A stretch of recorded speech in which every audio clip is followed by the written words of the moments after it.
জীবনের অনেকটা সময় আসলে খুব প্ল্যান করে জীবনকে এগিয়ে নেওয়ার একটা চেষ্টা, সেটাকে ভুল বলবো না আমি। তখনকার একেকটা সময়ের একেকটা উপলব্ধি জীবনে। আমার এই মুহূর্তে এমন কোনো প্ল্যান বা স্ট্র্যাটেজি নেই যে এইভাবেই যাব বা এইভাবেই করব।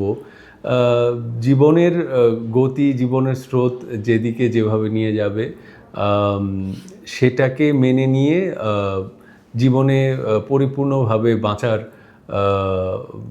জীবনকে উপলব্ধি করার, জীবনকে এক্সপেরিয়েন্স করার একটা প্রয়াস বোধহয় থাকবে আমার এখন। হ্যাপিলি ম্যারিড বিষয়টা অনেকটা কন্ডিশনিং, বহু বছর ধরে বোধহয়, হয়তো হাজার বছর ধরে একটা কন্ডিশনিং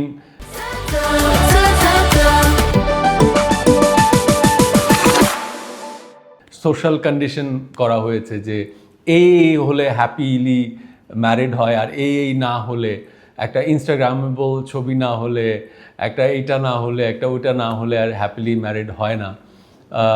কিন্তু আসলে রিয়ালিটিতে অনেক ছোট ছোট ছোট ছোট জিনিস থাকে যেগুলো বোধহয় একটা ম্যারেজকে স্টেবল রাখে, সামনের দিকে এগিয়ে নিয়ে যায়। সেই জিনিসগুলো সবসময় হ্যাপিলি ম্যারিড টাইপ হয় না। সেই জিনিসগুলো অনেক বোঝাপড়া, অনেক দেয়া নেয়া, অনেক অ্যাডজাস্টমেন্ট, তারপর বোধহয় আসে। আকাশে চাঁদ উঠলে দেখা যায়, বলে দিতে হয় না। পাইপলাইনে কি আছে কি নেই, সামনে কি হবে কি হবে না, সেটা হলে সবাই জানতে পারবে।